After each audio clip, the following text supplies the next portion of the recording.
हज़रात मिल्लत इस्लामी अस्सलामु अलैकुम व रहमतुल्लाहि व बरकातुहू। अल्हम्दुलिल्लाह अल्हम्दुलिल्लाहिल हन्नानिल मन्नान अल्लज़ी खलक़ल इंसान व अल्लमहुल बयान वस्सलातु वस्सलामु अला रसूलिही सय्यिदिल इंसी वल जान व अला आलिही व अस्हाबिही ज़विल खैरि वल इहसान अम्मा बअद। फ़अऊज़ु बिल्लाहि मिनश शैतानिर रजीम बिस्मिल्लाहिर रहीम। वमन नुअम्मिरहु नुनक्किसहु फ़िल ख़ल्क़ि अफ़ला यअक़िलून। सदक़ल्लाहु मौलानल अज़ीम। बारगाह रिसालत मुआब सल्लल्लाहु अलैहि वसल्लम में दुरूद पाक का हदिया पेश करें। अल्लाहुम्मा सल्लि अला सय्यिदिना व मौलाना मुहम्मदिन मअदनिल जूदि वल करम व आलिही व अस्हाबिहिल किराम व इब्निहिल करीम व बारिक व सल्लिम सलातन दाइमतन सरमदन अबदा। कुरान अज़ीम में अल्लाह अज़्ज़ा व जल इरशाद फरमाता है, सूरह यासीन की यह आयत है, हम जिसको लंबी उम्र देते हैं उसको उसी हालत की तरफ लौटा देते हैं जिसमें वो पहले था। यानी मैं आयत का मफहूम अर्ज कर रहा हूं। इंसान की शुरुआत जो होती है बचपने से, बच्चा है, बच्चा जिस कैफियत में बड़ा होता है, जवान होने के बाद एक पूरा इंसान नजर आता है। बच्चे को पूरा इंसान नहीं कहा जाता, उसकी अक्ल भी कम है, उसकी समझ कम है, उसके चलने फिरने में कमजोरी है, खाने पीने में मुकम्मल नहीं है। लेकिन जब बूढ़ा होता है तो उसको वापस बचपने की तरह बना दिया जाता है। इंसान की जिंदगी जहां से शुरू हुई उसी तरफ वापस आ जाती है। अब इस आयत की तफसीर में उलमाए इज़ाम, मुफस्सिरीन इज़ाम ने फरमाया है कि एक हालत से दूसरी हालत की तरफ फेर दिया जाना, इसको नुनक्किसहु फ़िल ख़ल्क़ कहा जाता है। सूरह यासीन की जो आयत मैंने आपके सामने पढ़ी, हमारी जिंदगी जैसे शुरू हुई, बचपने में दांत नहीं थे, सिर्फ दूध पी सकते थे और कोई हार्ड ग़िज़ा नहीं खा पाते हैं। बचपने में हाजमा इतना मजबूत नहीं था कि गोश्त मछली सब खा लें, वो नरम ग़िज़ा खाता। बचपने में वो खुद से चल नहीं पाता था, किसी के सहारे की ज़रूरत होती थी। बचपने में बोलने में ततलाहट आती, साफ साफ अल्फाज नहीं बोल पाता।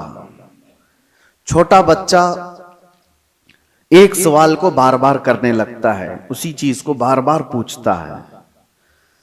छोटा बच्चा कभी कभार खुद से पेशाब पखाना कर लेता है, उसे एहसास नहीं हो पाता बिस्तर में। उसकी सफाई के लिए उसके साथ किसी की जरूरत होती है।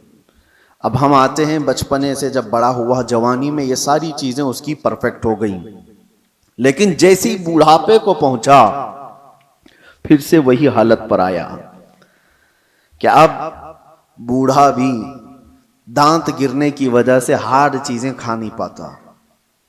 बूढ़े को भी नरम ग़िज़ा देनी पड़ती है। बूढ़े का भी हाजमा मजबूत नहीं होता कि हर चीज वो हजम कर ले जाए। बूढ़े के अंदर भी अब किसी के सहारे की जरूरत आ गई। इतनी कमजोरी आ गई कि खुद से खड़ा होकर के चल नहीं सकता, किसी के सहारे की जरूरत है। बूढ़े के अंदर भी भूलने की आदत आ गई। बूढ़े के अंदर भी एक चीज को बार बार पूछने की आदत आ गई जो बच्चे के साथ थी। बूढ़े के अंदर फिर वो मकाम भी आ गया कुछ बूढ़ों को कि पेशाब पाखाना निकलने लगा और उनको पता भी नहीं चल पा रहा है। कंट्रोल खत्म होने लग गया जिस्म का। बिस्तर पर उनके पेशाब पखाने भी हो गए। बहुत सारे बूढ़ों के साथ ये मामला होता गया। तो कहा गया इंसान जहां से शुरू हुआ था पलट करके वहीं आया है, उन्हीं हालात की तरफ उसे लाया गया है और फिर उसका खात्मा हो जाएगा।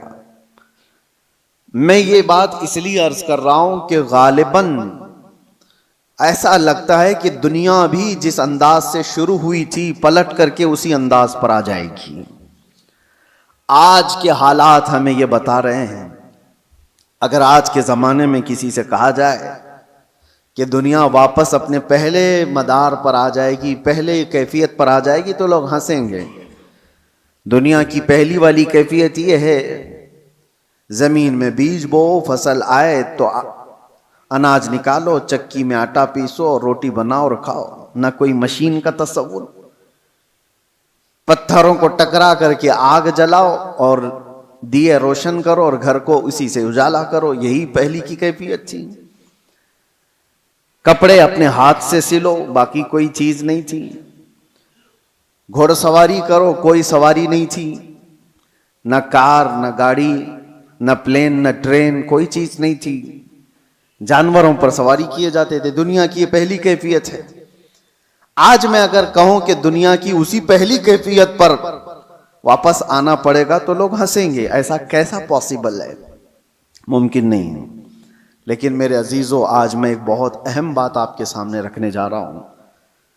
हो सकता है दुनिया उसी पहली वाली कैफियत पर वापस आ जाएगी, उसी कैफियत पर जहां से शुरू हुई थी। आज के हालात देखकर यह लगता है पेट्रोल, मिसाइल और न्यूक्लियर वेपन्स के जरिए से पूरी दुनिया ऐसी तबाह हो रही है।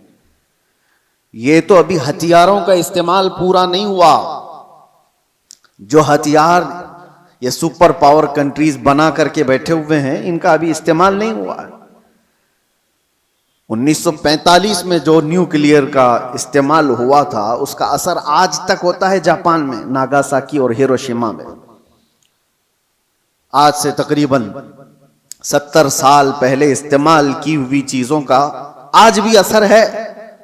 नस्लें वहां की लंगड़ी लूली हैं, जमीन बंजर है कि कभी सब्जा नहीं उगेगा, और उस जमाने में बनाया हुआ वो न्यूक्लियर वेपन था। 70 साल के बाद तो टेक्नोलॉजी बहुत आगे बढ़ चुकी है। आज के इनके पास जो न्यूक्लियर वेपन है, जो दानिश्वर बताते हैं कि एक कंट्री ही जिसके पास न्यूक्लियर, अमेरिका हो या रशिया हो, वो 9 बार दुनिया को तबाह कर सकते हैं। पूरी दुनिया की बात कर रहा हूं। इतने हथियार वो जमा करके रखे हुए हैं, उनका तो अभी इस्तेमाल नहीं है। बड़े बड़े मिसाइल का अभी इस्तेमाल नहीं। लेकिन मैं आपको जो बात छेड़ा कि क्या दुनिया वापस अपने पहली कैफियत पर आएगी, मैं आपको बहुत कोई पेशन गोई करने वाला, प्रेडिक्शन करने वाला, उस अंदाज में भविष्यवाणी करने वाला उस अंदाज से नहीं बता रहा हूं।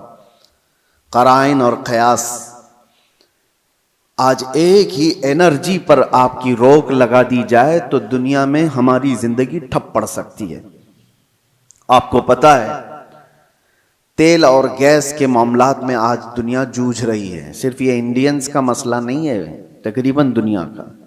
और आपको अंदाजा होना चाहिए, ये जो जंग चल रही है अमेरिका, ईरान, इजराइल के बीच में, सबको खबर है। तकरीबन आज इंटरनेट से सब लगे हुए हैं और खबरें लेते रहते हैं। ईरान के पास एक हुर्मुज स्ट्रेट है जिससे सारे शिप्स गुजरते हैं। दुनिया वहां से अपने तेल और गैस और फर्टिलाइजर की खपत करती है, लेती है, देती है। लेकिन हैरत की बात यह है, पूरी दुनिया वहां से जो ट्रेड करती है वो सिर्फ 25% है, 75% नहीं, 25% वहां से तेल दुनिया का आता है। मुझे हैरत इस बात की होती है कि ईरान ने सिर्फ 25% पर रोक लगाई तो अभी दुनिया इसकी हालत ये है। सिर्फ अभी 20-25% को रोका गया है, सप्लाई चेन रुक गई है, तो अभी से लोग पैनिक होना शुरू हो चुके हैं। ये तो अभी आपको अंदाजा नहीं, चंद दिनों के बाद जो हालात आने वाले हैं, अल्लाह ही खैर करे। शायद हम लोग लॉकडाउन से भी बुरी हालत की तरफ जा सकते हैं, अल्लाह बचाए। ये तो सिर्फ 25% पर अगर किसी ने रोक लगाई है तो दुनिया पैनिक हो रही है।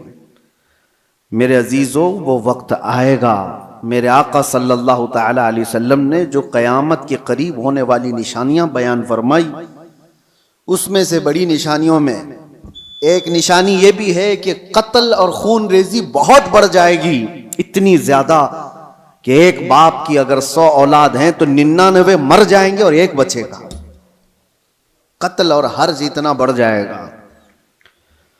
माल की कसरत हो जाएगी, ये भी हदीस पाक में है, जो क़यामत की निशानियां हैं उसमें। और ये जो हालात हैं, अभी किसी ने एक हदीस भी सोशल मीडिया पर नश्र करके बहुत वायरल किया था, उस पर भी मैं आपसे गुफ्तगू करूं। एक हदीस मिलती है, इज़ा रअयतुम अमूद अहमर क़िबल अल-मशरिक़, जब ईस्ट की तरफ से, अब ये तो एरिया पूरा मिडल ईस्ट ही है, मशरिक की तरफ से तुम आग का सुतून देखो तो हुजूर फरमाते हैं फद्दखिरू ताम सनतिकुम, तो अपने एक साल का खाना जमा कर लो। और उसमें हदीस में यह भी कहा गया है, इज़ा रअयतुम उमूद अहमर उमूद नारिन अहमर, ऐसा हदीस के अल्फाज हैं, फी शहरी रमजान। हदीस में यह मिलता है कि रमजान के महीने में जब मशरिक की तरफ तुम आग उगलती हुई देखो तो अपने साल भर का खाना पानी जमा कर लो। अब एक तरह से इस हदीस पर जो कलाम है वो भी मैं अर्ज कर दूं, अक्सर अइम्मा इकराम ने इस हदीस को ज़ईफ करार दिया है, और ज़ईफ अहादीस बहुत सारी आमाल में मकबूल होती हैं, लेकिन जिन अइम्मा ने इसको जिक्र किया, अब उसकी तशरीह हम ये नहीं कहते कि जिस आग का और जिस सुतून का जिक्र आया है वो यही जंग के मुतालिक है और यही ईरान से निकलने वाली आग का है, यह हम यकीन के साथ नहीं कहते, लेकिन अल्फाज ये मिलते हैं कि मशरिक की सिमत से अगर तुम आग का मीनार देखो, ये मिसाइल जब उड़ते हैं तो ये आग का मीनार ही बन जाते हैं, आग का सुतून बन जाते हैं। बहरहाल बहुत सारी अलामात ऐसी हैं मेरे अजीजों, जिससे ये अंदाजा तो है कि ये आपस में दुनिया को तबाह करेंगे, ये ताकतें टकराएंगी और दुनिया को तबाह करेंगे। आम लोगों की मौत कसरत से होगी, बड़े लोग अपनी अपनी सिक्योरिटी और अपनी हिफाजत का इंतजाम करके बैठे होंगे, आम इंसानों को मरने के लिए छोड़ दिया जाएगा। जंगों में सबकी तबाही है, कहने को तो अमेरिका कल ऐलान कर देगा कि हम जीत गए, जीत किस बात की है? क्या इंसानों के हजारों कत्ल के बाद कोई जीतता है? इधर भी कत्ल उधर भी कत्ल, और इंसानों की मौत के बाद विनर किसको कहा जाता है? यह तो सिर्फ और सिर्फ अपने नफ्स को बड़ा बनाने का एक जरिया है, बाकी जीत किसी की नहीं होती जंगों में। मरते इधर भी हैं, मरते उधर भी हैं। हाँ, इतना है कि इधर कम मरे उधर ज्यादा मरे, लेकिन मौत तो है। तो ना हक जो लोगों का कत्ल होता है और इंसान इसमें मारे जाते हैं, ये सिर्फ और सिर्फ ताकतों के टकराव से है। मैं आपसे एक बात अर्ज कर रहा हूं, अंदाजा करो कि अगर दुनिया ने तुम्हारे सप्लाई चेन की नस को थोड़ी देर के लिए रोक लिया तो तुम क्या करोगे? एक वक्त वो आएगा जब मुखबिर सादिक सल्लल्लाहु तआला अलैहि वसल्लम ने फरमाया, कहत इतना ज्यादा हो जाएगा कि लोग एक दूसरे का गोश्त खाने की कोशिश करेंगे। कहत साली ऐसी आ जाएगी, सारी कहत साली। किसको कहते हैं कहत? एक हदीस में तो मिलता है कि दज्जाल के आने से 3 साल पहले पहला साल ऐसा होगा कि जमीन 1/3 हिस्सा सब्जा उगाना रोक देगी और आसमान 1/3 हिस्सा बारिश बरसाना छोड़ देगा। और दूसरा साल ऐसा आएगा कि जमीन आधा हिस्सा सब्जा उगाना छोड़ चुकी होगी और आधा हिस्सा आसमान बारिश बरसाना रोक देगा। और तीसरा साल ऐसा आएगा कि जमीन पूरा हिस्सा सब्जा उगाना छोड़ चुकी होगी और आसमान पूरा ही बंद हो चुका होगा, कोई बूंद कतरा नहीं गिरेगा बारिश का। और उस वक्त लोग कहत में ऐसे मुब्तला होंगे कि उनके पास खाने पीने की कोई चीज नहीं रह जाएगी। ये तो दज्जाल के ज़ुहूर से पहले की अलामत बताई गई है, लेकिन कुछ रिवायात में आपके सामने ये भी रखता हूं। जिन चीजों के हम हैबिटेट हैं, आदी हैं, उन चीजों के इस्तेमाल पर अगर रोक लगी तो हमारी जिंदगी अथल पथल हो जाएगी। आपको सिर्फ ऐसा लगता है कि गैस और तेल के रुकने से क्या होगा, किसी एनर्जी इंफ्रास्ट्रक्चर पर हमला होने से क्या होगा। मेरे अजीजों, आज जिस सिचुएशन में हम हैं, हमारी जिंदगियां पूरी उलट पलट हो जाएंगी। हम वो लोग नहीं हैं जो चक्की पीस कर खाने वाले थे। आज मशीनों के दौर में जीने वाले लोग हैं। तुम्हारे पास एक चम्मच मसाला भी बगैर मशीन के पिसा हुआ नहीं होता। हर चीज के लिए तुम्हें एनर्जी की जरूरत है, हर चीज के लिए तुम्हें करंट और तेल और गैस की जरूरत है। ऐसी आदत हमें आज लगी हुई है। हमारा कोई खाना बगैर मशीनों से गुजरा हुआ नहीं आता, कोई खाना। हाँ, सिर्फ और सिर्फ कुदरती फल फ्रूट खा लिए तो अलग बात है, बाकी सारे जो खाने के जो हमारे आदात हैं ये बगैर एनर्जी प्रोसेस से नहीं आते हमारे पास। कल को जब ये सवारियां रुक जाएंगी, जब ये नकल हमल एक जगह से दूसरी जगह जाने के ट्रांसपोर्ट और कम्युनिकेशन सब रुक जाएगा, तो लोगों के अंदर का एक पागलपन बाहर आएगा। ये इब्तिदा है। दूसरी एक चीज, आज से तकरीबन 9 साल कबल मैंने एक बयान में अर्ज किया था, क्रिप्टो करेंसी का जो यहां पर दुनिया में रिवाज लाने की कोशिश की जा रही है, उससे क्या होने वाला है। एक बात मैं आपको बताऊं, अनकरीब ऐसे हालात आएंगे कि आपसे आपका माल और दौलत सब खत्म कर दिया जाएगा। आपके जेब में जो ये सिक्के और पैसे हैं, एक दिन ये सब निकल जाएंगे। वैसे भी अभी आधे से कम रह गए आपके पास। आपकी जो दौलत है वो सब आपके बैंकों में है और आप मोबाइल लेकर के घूमते हैं या एटीएम कार्ड लेके घूमते हैं। आपको बैंक ने सिर्फ इतना बताया, इतने डिजिट हैं आपके पास पैसे, आपको भी यकीन है। 10 लाख रुपए आपने बैंक में जमा किया और 10 लाख का डिजिट आपको बैंक ने दे दिया आपके मोबाइल के मैसेज पर, और आपको यकीन है मेरे पास 10 लाख हैं। पकड़ने में कुछ भी नहीं आपके पास, और ना ही रोज जाकर के आप बैंक का मुशाहिदा कर रहे हैं कि मेरे जो नोट दिया था वो है कि नहीं है कि नहीं है। आपको उससे कोई मतलब नहीं। बैंकों ने आपको एक जमानत दे दी कि आपके इतने पैसे हमारे पास हैं। जमानत क्या है? सिर्फ मैसेज है, वो डिजिट है, वो नंबर्स हैं। उन्हीं नंबर्स पर दुनिया जी रही होगी। अभी ये रिवाज और बढ़ता जाएगा। आप जो कैरी करते थे सिक्के और नोट, वो भी खत्म कर दिए जाएंगे। कुछ नहीं होगा किसी के पास, और सारा ट्रांजैक्शन आपका जो चलता है वो इंटरनेट से चलता है। जिस दिन इंटरनेट को शट डाउन कर दिया जाएगा, सारे के सारे फकीर होंगे, किसी के पास कुछ नहीं होगा। उनके हाथों में ना कोई रकम होगी ना कोई पैसा होगा, क्योंकि सब कुछ उनको बताया गया था कि बैंक में इतने डिजिट हैं हमारे पास। इसकी क्या श्योरिटी है कि कभी इंटरनेट बंद नहीं होगा? इसकी क्या गारंटी है? मेरे अजीजों, इसीलिए पहले के दौर में लोग दिरहम और दीनार रखते थे। दिरहम और दीनार क्या होते हैं? दिरहम चांदी का सिक्का होता था और दीनार सोने का सिक्का होता था। हुकूमतें चाहे जितनी भी बदल जाएं, दीनार को आप मेल्ट करते तो सोने की वैल्यू हमेशा रहती, चांदी की वैल्यू हमेशा रहती। लेकिन यहूदियों ने दिरहम और दीनार को हटा करके करेंसी नोट लाए। कागज के टुकड़े जो आज हमारी जेब में हैं, 100 का है, 200 का है, 500 का है, 2000 का, जो भी नोट हैं, डॉलर हो कि यूरो हो कि पाउंड हो कि रुपया हो, सब कागज पे हैं। और इस कागज की वैल्यू सिर्फ इसलिए है कि गवर्नमेंट ने कहा है इसकी इतनी कीमत है। और जिस रात को ऐलान कर दे कि कल से ये नोट नहीं चलने वाली, वो सारे कचरे के भाव में भी नहीं जाते। वो कागज के टुकड़े हैं, रद्दी पेपर हो जाएंगे जिस दिन ऐलान हो जाए। और हो चुका हमारे यहां। तो एक बार रात में ऐलान हो गया कि 500 की नोट, 1000 की नोट बंद हो गई, खत्म हो गया। वो पेपर कहां है आज? या उस वक्त के 2016 से पहले के वो 500 1000 की नोट ले आओ, आपको पकड़ के ले जाएंगे लोग। उसकी कोई वैल्यू नहीं है, उसकी कोई हैसियत नहीं। तो वो कागज के टुकड़े। तो पहले दुनिया दिरहम और दीनार से कागज के टुकड़े पे आई, कागज के टुकड़ों से फिर एटीएम कार्ड पे आई, फिर कार्ड भी कैरी करने की जरूरत नहीं, अब सिर्फ मोबाइल में आई।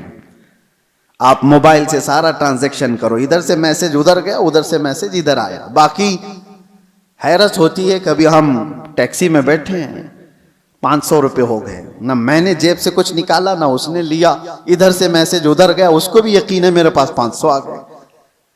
मेरे पास भी वही मोबाइल, उसके पास भी वही मोबाइल, मोबाइल सिर्फ इतना कह दिया उसको कि 500 का एक मैसेज छलक गया है, हाँ वो आगे बढ़ गया, ये यकीन बढ़ता चला गया इन डिजिट्स के ऊपर, इन नंबर्स के ऊपर।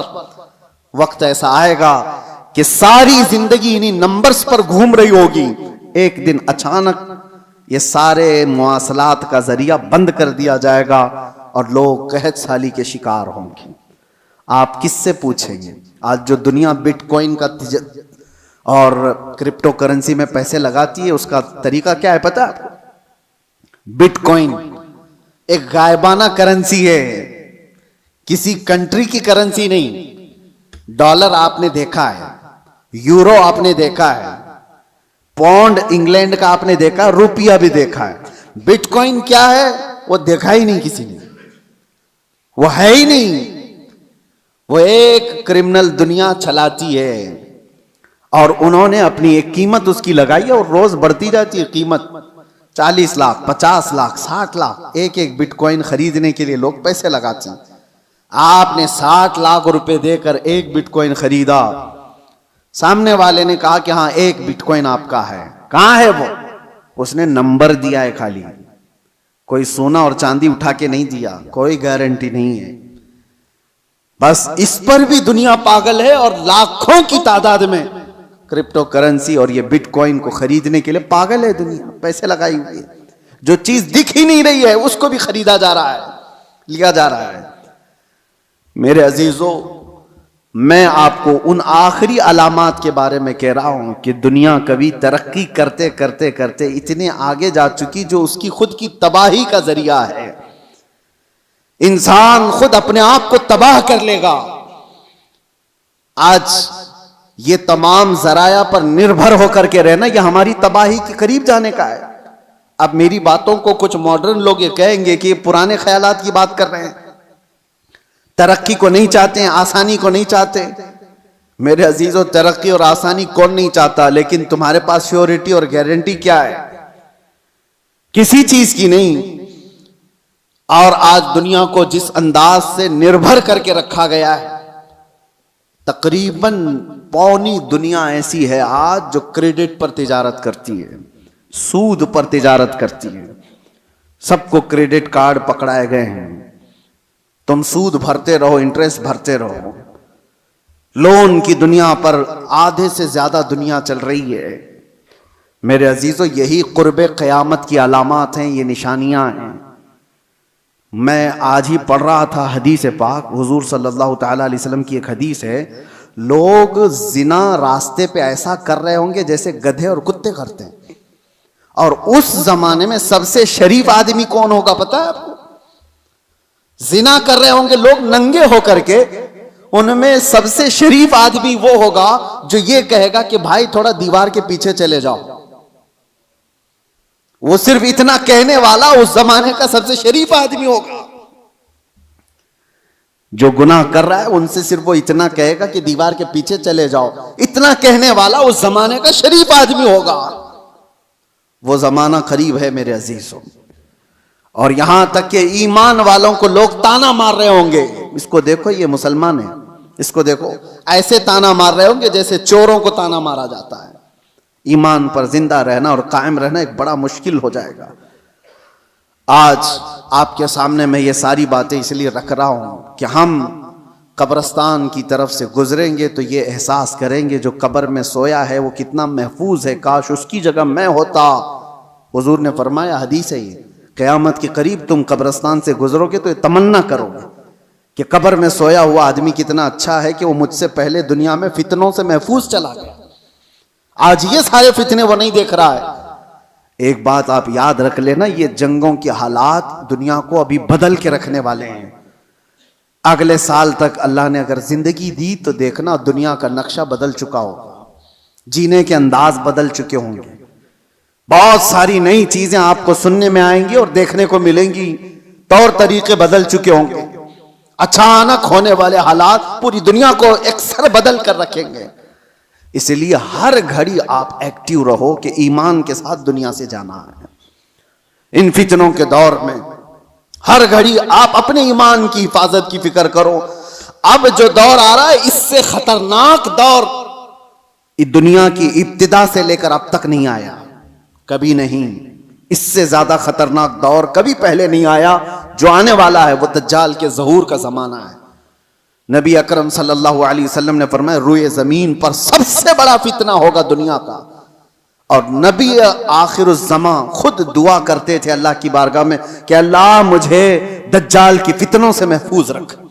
तो सैयदुल अंबिया जिसकी दुआ करके पनाह मांगते हो, हमारा हशर क्या होगा, हमारा हाल क्या होगा। जिसको बचने की फिक्र होगी अल्लाह उसकी हिफाजत करेगा। जो बचने की फिक्र ही नहीं करता हो, खौफ ही ना हो उसके दिल के अंदर, फिर तो वो खत्म हो जाएगा। अब मैं एक और हदीस बयान करके मेरे अपने मौजू के सिलसिले में, मैंने आज क्यों छेड़ा इसको, ईरान, अमेरिका, इजराइल, ये दुनिया में अभी सबकी जुबानों पर चल रहे जंग के हालात हैं। इस दौरान मैंने हदीस ये पढ़ा कि दज्जाल के जाहिर होने का वक्त जो है वो अल्लाह बेहतर जाने, लेकिन जो जगह है नबी पाक सल्लल्लाहु अलैहि वसल्लम ने फरमाया वो भी ईरान की तरफ से ही जाहिर होगा। दज्जाल के जाहिर होने की जगह जो बताई गई वो मशरिक की तरफ से जाहिर होगा। ईरान का एक शहर है इस्फहान। नबी पाक सल्लल्लाहु तआला अलैहि वसल्लम फरमाते हैं, यतबउ दज्जाल मिन इस्फहान 70 अल्फन। हुजूर फरमाते हैं इस्फहान शहर से 70,000 यहूदी दज्जाल की फौज में शामिल होंगे। अब ये इस्फहान कहां है? इस्फहान तो ये ईरान का शहर है। 70,000 यहूदी हैं यहां पर? नहीं, लगते तो नहीं है, लेकिन हदीस पाक है। अल्लाह के नबी सल्लल्लाहु अलैहि वसल्लम ने फरमाया 70,000 यहूदी दज्जाल की जमात में दाखिल होंगे। वो ईरान के इस शहर से दाखिल होंगे, उसकी फौज में आएंगे। हो सकता है लोग मेरे इस बयान को यूं कह रहे हो कि ये ईरान के खिलाफ बोल रहे हो। मेरे अजीजों, आज जिन हालात और जो कैफियत को हम देख रहे हैं, हम मजलूमों के साथ खड़े, जालिम के साथ कभी नहीं खड़े होंगे। इस्लाम की खासियत है ये, जालिम के साथ कभी नहीं खड़े होंगे। जालिम अमेरिका है, जालिम इजराइल के यहूदी हैं, पूरी दुनिया को इन्होंने जुल्म की चक्की में पीसा है।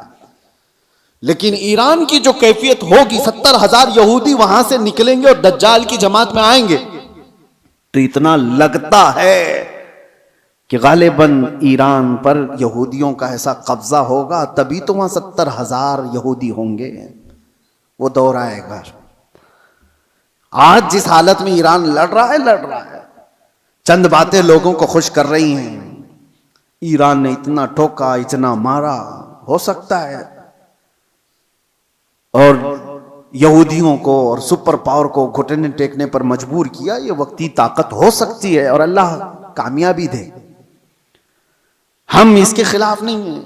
लेकिन हदीस पाक, मुझे इस हदीस पाक से ये लगता है वो वक्त आएगा जब ईरान पर यहूदियों का एक गलबा होगा, तभी तो वहां से दज्जाल की जमात में लोग शामिल होंगे। दूसरी हदीस ये भी मैं बताऊं, इमाम मेहदी जब जाहिर होंगे तो फरमाएगा इमाम मेहदी की जो फौज होगी वो कुस्तुनतुनिया को फतह करेगी। कुस्तुनतुनिया क्या है? कॉन्स्टेंटाइन जिसको कहा जाता है, ये इस्तांबुल शहर है जो आज का टर्की का शहर। अब हदीस सुनो, इस्तांबुल शहर क्यों फतह होगा? वहां तो मुसलमान हैं। आज जो हालात हैं इस्तांबुल में, अजानों की आवाजें गूंज रही हैं, लोग नमाज पढ़ रहे हैं, फिर इमाम मेहदी क्यों फतह करेंगे? लगता है इससे भी यह है कि यह भी शहर मुसलमानों का नहीं होगा उस वक्त, ये भी ईसाई और यहूदियों के हाथ में जा चुका होगा और इमाम मेहदी के जमाने में उसको फतह किया जाएगा। और हदीस के जो अल्फाज मिलते हैं, तरतीब, पहले क्या होना है, इमाम मेहदी जाहिर होंगे, वो दिमश्क की तरफ लोगों को लेकर जाएंगे और फिर ये जंग होगी और फतेह कुस्तुनतुनिया होगा, यानी इस्तांबुल फतह होगा। वो तो सिर्फ 2 तकबीर पर फतह हो जाएगा, ये रिवायत में मिलता है। इमाम मेहदी और मोमिनीन की जो जमात है वो शहर के बाहर खड़े होकर अल्लाहु अकबर कहेगी, आधा शहर फतह हो चुका होगा। दूसरी बार अल्लाहु अकबर कहेंगे, शहर फतह हो चुका होगा। बड़ी जंग का जिक्र नहीं है, और फतह हो चुका होगा उसी वक्त ये अफवाह फैल जाएगी दुनिया में कि दज्जाल जाहिर हो गया है और उसका फितना मशहूर हो गया है। तो इमाम मेहदी के साथ जो लोग होंगे वो दज्जाल के मुकाबिल में वहीं से निकलेंगे। तो इमाम मेहदी के मुतालिक जो बात है, अभी जो मैंने कहा कुस्तुनतुनिया, ये भी इस्तांबुल शहर उस वक्त शायद हम मुसलमानों के हाथ में नहीं होगा, तभी तो फतह होगा। और तीसरी एक खास बात, जो बात मैंने छेड़ा था, हुजूर फरमाते हैं जो मुजाहिदीन उस आखिर जमाने की जंग में शरीक होने वाले हैं, हुजूर फरमाते हैं अल्लाह ने उन पर आग को हराम फरमा दिया। रुए जमीन के बेहतरीन लोग होंगे जो इमाम मेहदी की फौज में शामिल होकर मुकाबला कर रहे होंगे दज्जाल से। लेकिन साथ में हुजूर फरमाते हैं, अब सुनिए तवज्जो, जिस जुमले पर मुझे बहुत ज्यादा ताज्जुब है, फरमाते हैं हुजूर कि मैं यहीं से उनके घोड़ों के रंग को भी देख रहा हूं। नबी पाक सल्लल्लाहु तआला अलैहि वसल्लम मुखबिर सादिक हैं, वो गैब की खबर जानते हैं, बाद के हालात देख रहे हैं, अल्लाह ने उनको इल्म अता किया। ये सब अपनी जगह पर, यह हमारा अकीदा है। लेकिन इस जुमले पर तवज्जो करें, क्या उस जमाने की फौज घोड़े पर बैठी होगी? हुजूर फरमाने में उनके घोड़ों का रंग देख रहा हूं। तो इसी हदीस से मुझे यह कहना पड़ा, शायद दुनिया जहां से शुरू हुई थी वहीं से वापस आ जाएगी। दौर ऐसा आ जाएगा कि जहां से दुनिया शुरू हुई थी वो घोड़सवारी थी, सवारियां थी, लड़ाई के दौर भी तलवारों के थे, नेज़े और भाले के थे, मिसाइल और ये सारे जेट तैयारे नहीं थे। इसीलिए एक मशहूर साइंसदान आइंस्टाइन की बात मैं कोई अपने हवाले के लिए या मेरी तायीद के लिए नकल नहीं कर रहा हूं, लेकिन मशहूर है जमाने में। उसने कहा था थर्ड वर्ल्ड वॉर कैसे होगी ये मुझे पता नहीं, लेकिन फोर्थ वर्ल्ड वॉर होगी तो लकड़ियों से लड़ी जाएगी। तो उससे पूछा गया ऐसा क्यों? कहा थर्ड वर्ल्ड वॉर में दुनिया इतनी तबाह कर देंगे ये लोग न्यूक्लियर पावर से कि कुछ बचा ही नहीं होगा, और बाद में जो लोग बचे होंगे वो लकड़ियों से लड़ेंगे।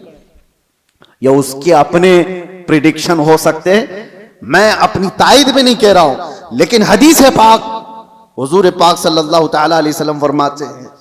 और ये एक हदीस ये भी है कि दज्जाल जिस गधे पर सवार होगा, वो भी हदीस में उसका जिक्र है कि वो 1 मील तक एक कदम रखेगा, और उसकी भी सवारी का जिक्र है। अब वो कौन सी सवारी है उसका जिक्र आया है हदीसों में। तो हम हदीस के जाहिरी माने को भी देखते हैं, और हो सकता है उसका बातिनी कोई और माना हो, लेकिन जब तक हदीस जाहिर में समझ में आती है उसी पर हम अमल करते हैं। आखिर जमाना शायद वैसा आने वाला हो। इसीलिए मेरे अजीजों, बहुत तरक्की पर जो आज उरूज पर लोग नाज करते हैं, शायद दुनिया उनको पटक देगी, दुनिया उनको वापस उनके नशे के गुरूर को मट्टी में मिलाकर रख देगी। आज जिनके पास पेट्रोट मिसाइल हैं, जिनके पास चांद में जाने की सलाहियत, जिनके पास मरियन पनडुब्बियां ऐसी के समंदरों को चीर करके निकलने वाली सारे हथियार, सब कुछ था इनके पास, लेकिन जिस दिन ये सारी टेक्नोलॉजी मार दी जाएगी, खत्म कर दी जाएगी, ये किसी और के जरिए से नहीं, तुम आपस में मार लोगे एक दूसरे को। तुमने भी हथियार बनाए, हमने भी हथियार बनाए, दोनों मार लेंगे, एक दूसरे को खत्म कर देंगे। फिर जीने का सलीका वही होगा जो इंसानों के इब्तिदाई जमाने में था। इंसान दुनिया में जिस तरह से बगैर लिबास के सादा सा आया था, उसी अंदाज से फिर जीने का तरीका सीख लेगा और दुनिया वहीं पर आ जाएगी। और एक हदीस हुजूर पाक सल्लल्लाहु तआला अलैहि वसल्लम ने आखिरी वक्त के मुतालिक जो फरमाया कि क़यामत जब आएगी तो क्या हालत होगी उस वक्त, और हुजूर ने फरमाया सिर्फ शरीर लोगों पर, कुफ्फार और मुशरिकीन पर क़यामत आएगी, ईमान वाले खत्म हो चुके होंगे, हत्ता कि काबा शरीफ भी जला दिया जा चुका होगा। हदीस पाक में मिलता है काबा को खत्म करने वाला एक हबशी शख्स आएगा, कुरान उठा लिया जाएगा रुए जमीन से। ईमान वाले पूरी दुनिया पर नहीं होंगे जब क़यामत आएगी, और क़यामत आने के वक्त, ऐन वक्त जो सूर फूंका जाएगा, उस वक्त लोग क्या कर रहे होंगे? उस वक्त हुजूर फरमाते हैं कि सब अपने अपने कामों में मशगूल होंगे। कोई खेती बाड़ी कर रहा होगा, हल चला रहा होगा, कोई कपड़ा काट रहा होगा, और वो वहीं से अपनी कैंची फेंक देगा, हल चला रहा होगा वही फेंक देगा, वो आवाज सुनते ही, यहां तक के हामिला औरत के पेट से बच्चा निकल जाएगा। उस आवाज की दहशत से दूध पिलाने वाली मां अपने बच्चे को फेंक देगी।